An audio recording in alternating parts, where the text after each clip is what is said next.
Cooper is a time traveler and that he knew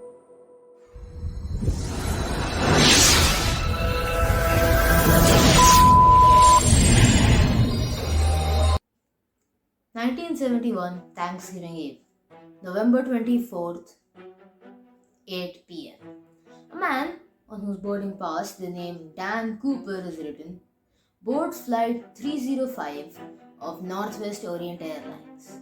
Little did the staff members know this man would be one of the greatest mysterious hijackers of all the time in all the world.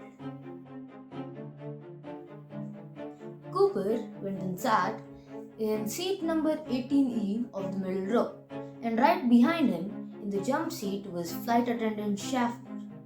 The plane took off, and a few minutes later, Cooper wrote a note and gave it to Schaffner. Schaffner, without opening it or taking a look at it, put it in her purse. Cooper, looking at this, leaned over to her and whispered to her, "Miss, you should take a look at that note. I have a bomb." Schaffner then took the note out and read it, and in neat capital letters it was written, "Miss, I want you to sit beside me, and I have a bomb." So Schaffner, as demanded, went and sat in the seat beside Cooper's. Cooper then opened his briefcase, and inside, Schaffner reportedly said that she saw two sets of four red cylindrical tubes, which she thought was dynamite, connected to wires and a cylindrical battery. Cooper then closed the briefcase and wrote down all his demands on another piece of paper and gave it to Schaffner. Schaffner then took this note and went to the cockpit. Captain Scott.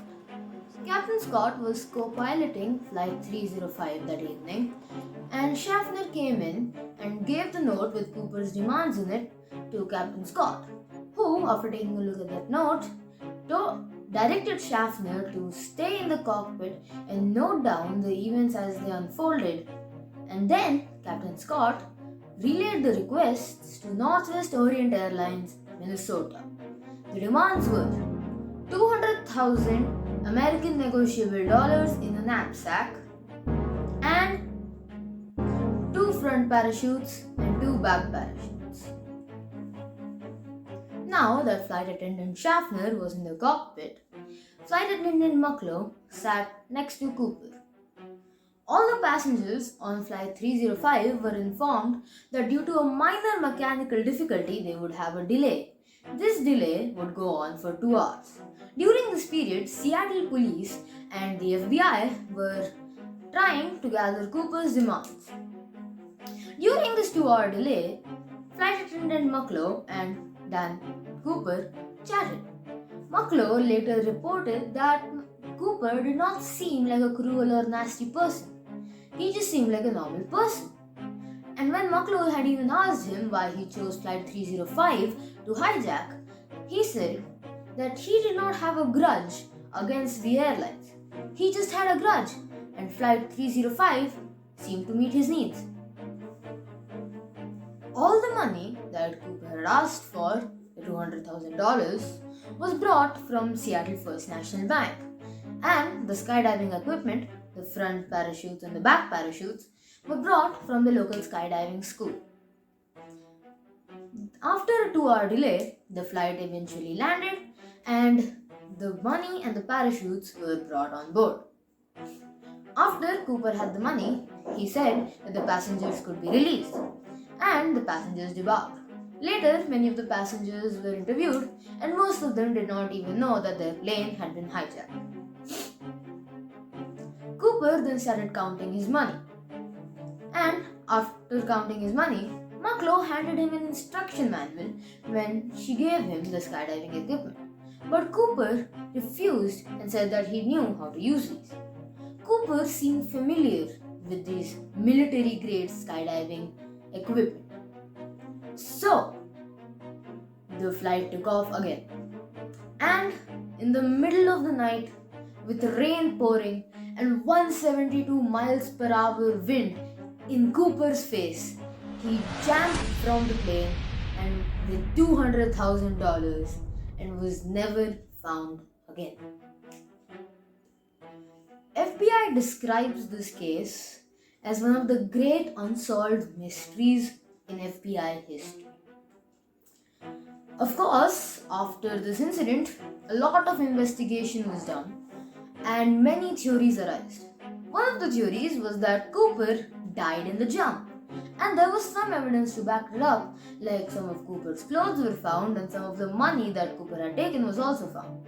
But Cooper's body was never found, and nor was all the money. So that theory was debunked. Another theory was that Cooper was a paratrooper was in the Air Force, as he seemed familiar with all the skydiving equipment. But later, the same person who had supplied the skydiving equipment later debunked this theory by saying that no experienced skydiver would ever jump out without proper skydiving equipment and in the rain, in such a wind, and in such unvisual state in the night. So that theory was debunked.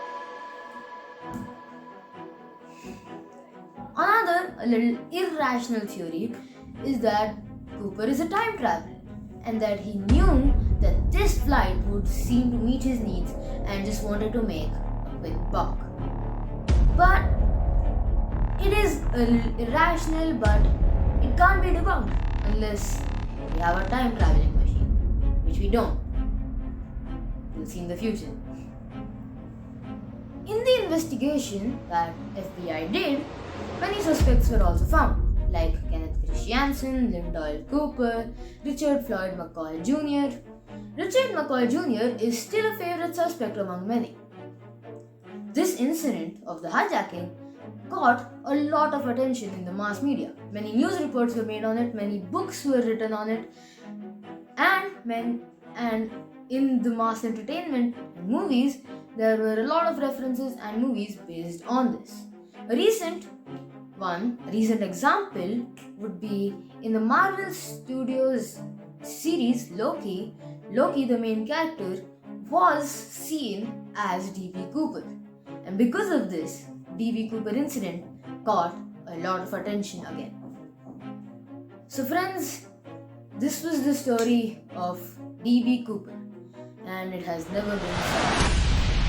If you found this story interesting, then please subscribe and like, and don't forget to press the bell, because as soon as I upload a video, you will get a notification for it. I'll meet you in the next video. Until then, bye bye.